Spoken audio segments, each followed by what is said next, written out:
Hey gang, so it's time for our Movement Mondays. Every Monday I'm coming out with a specific video addressing one exercise that's gonna help you get bigger, stronger using bodyweight exercise. Yes, I know it's Thursday and I'm already behind on this thing, but better late than never, because what I'm gonna show you today are 3 things that are going to improve your ability to do narrow, close push-ups, which is gonna open the door for a lot of potential to get bigger chest, stronger triceps, and more advanced push-up variations like archer push-ups.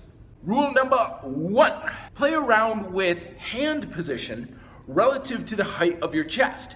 A lot of times when people start doing close push-ups, they're used to doing wide push-ups with their hands very high on the chest. So when they start doing close push-ups, they bring it in on the same level. Now for me personally, I've definitely found that it's beneficial to bring the hands really low, almost like I'm bringing my belly to my thumbs when I'm doing this, even though the hand is technically still underneath. This will give you the ability to really squeeze the arms in, keep your shoulders back, because when your hands go high, the rest of everything tends to hunch up and forward, harder on the wrists, harder on the joints, less tension in the chest, more in the shoulders. So if you're having trouble getting tension in the chest, bringing your hands down could be a benefit to you. Tip number 2, pay very close attention and be super picky about how close your forearms are to your rib cage, especially when pushing up. There's a tendency for arms to circle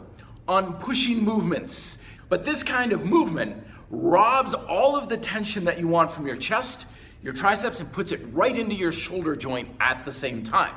So when you press up from any push-up, but especially your close push-ups, squeeze in as tight as you can. The way I think about it, you should feel your forearms physically rubbing against your chest and against your ribs, more specifically, as you do your push-ups. Coming away even a fraction of an inch will make a massive difference in how the tension is influencing in your upper body during this exercise. And tip number 3, don't get too married with this whole hand position that, like this. In Taekwondo, we used to call this a heaven hand. For whatever reason, people are like, this is a diamond push-up and stuff. This is not a diamond, it's a triangle. I don't know where we're getting this diamond thing from. Anyway, this sort of position I always found very difficult for my hands and wrists, no matter where I put everything. And I've always felt much more comfortable bringing my fingers a little bit more forward, kind of like this, not in here. This makes sense. When you look at the position your arm is in for a very close push-up, everything's going more straight back. It's not out at an angle. So if your hands are too angled and you're trying to bring in, you've got this weird kind of thing going on, which is not very ergonomic.